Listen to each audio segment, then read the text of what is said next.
Hey everybody, I know there's lots of people on YouTube here looking for ways to increase their vertical, so I wanted to make this video to help you guys out with some more advanced techniques you can use.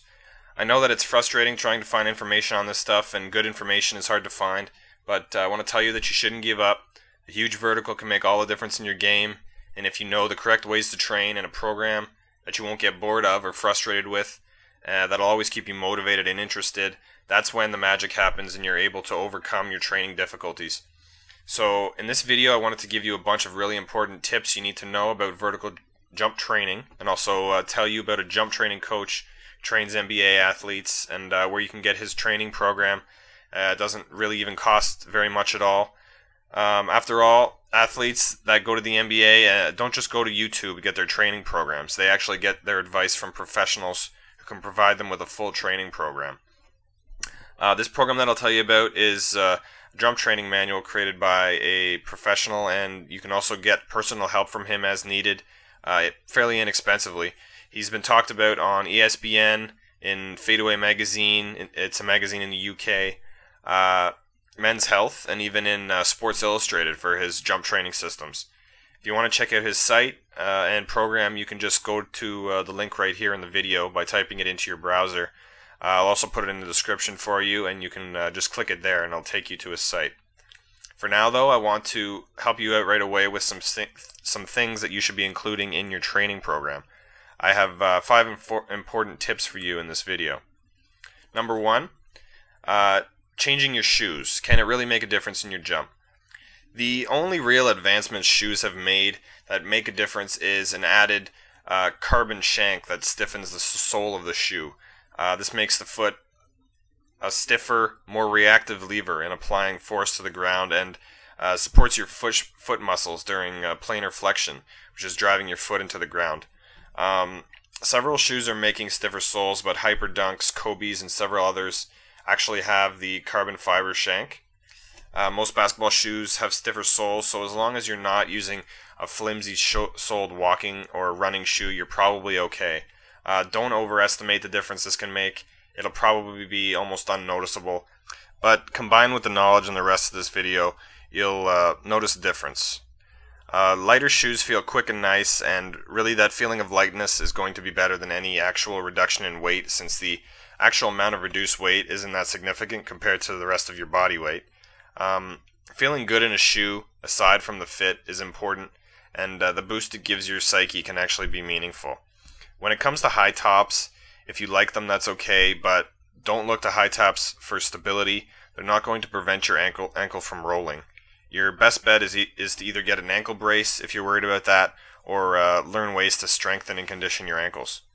In a nutshell, that's the importance of footwear for the purpose of jumping higher. Number 2, learn a proper professional warm-up to prime the vascular system and warm the prime movers. This is a warm-up to prepare the prime movers with dynamic warm-up movements and glute activation. Dynamic movements are intended to activate our muscles through the same range of motion that we intend to use for our sport. The warm-up also primes the vascular system, allowing increased blood flow and fuel to our muscles. Finally, glute activation activates muscles that may lie dormant and allows greater utilization for the vertical jump. X-band walks are used to innervate the gluteals and warm them up.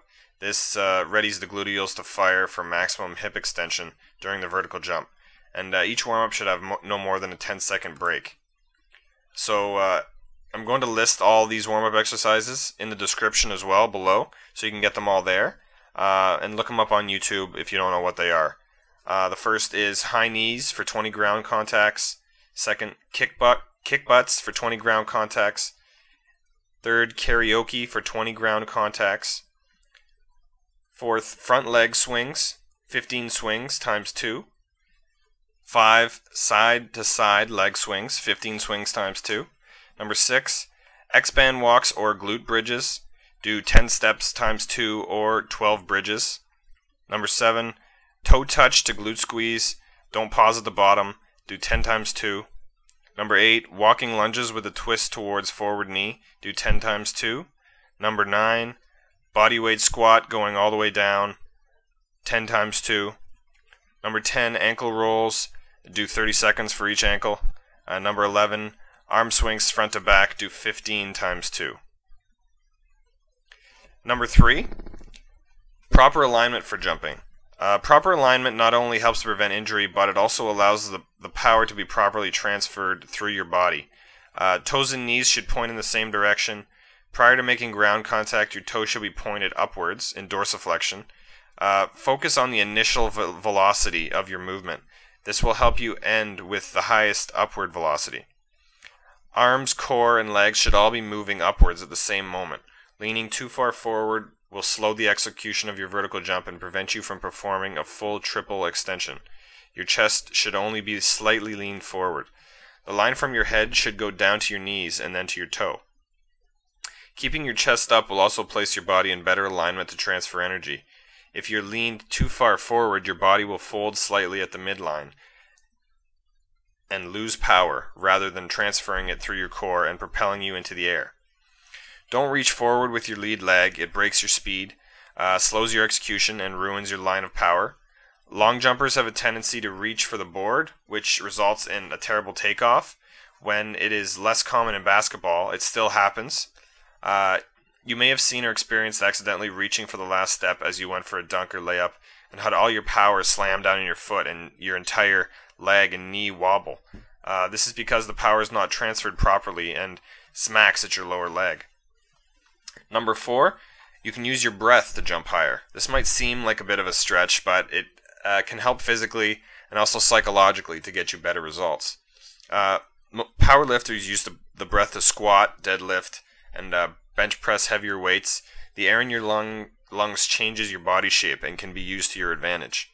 Martial artists use the breath to punch and kick harder, and jumpers can use the breath to increase their vertical. The principle is simple. If you exhale at the moment of impact, your body and core will lose its stiffness and you will lose some energy return. Instead, hold the breath at the time of impact and allow it to keep the core powerful and reactive. Try it, and you may already find that you do hold your breath, but if not, you might find yourself jumping a little higher. Number 5, of course, you need to keep yourself motivated to train no matter what. And when you do train hard and push your boundaries as hard as and as much as possible. Don't forget that you are the only one who can push yourself to greatness. People who have trained the right way for a huge vertical jump have a significant advantage over those who have not. Imagine being able to win every jump ball and every rebound against opponents who can't jump as high or as fast. I'm sure you know how valuable it is. Not only would you have the advantage around the net, which can help win games for your team, you'll also have a more explosive step around the court. This allows for a lot more agility. Hands are important, but you can't do much with your hands if you aren't agile on your feet. If you want a full program for jump training created by a professional that's also used by professionals, which of course are NBA players, I really have to recommend this one that I mentioned earlier. As I said, he's been talked about on ESPN, Fadeaway Magazine in the UK, Men's Health, and in Sports Illustrated. He's one of the leaders in jump training in the world, and you can download his training program at this website and get personal help from him if you have questions, if you like. The link is in the video right now. You can type it into your browser, or I'll also put it in the description for you, and you can click it there and check it out for yourself. I hope you got a lot out of this video, and good luck.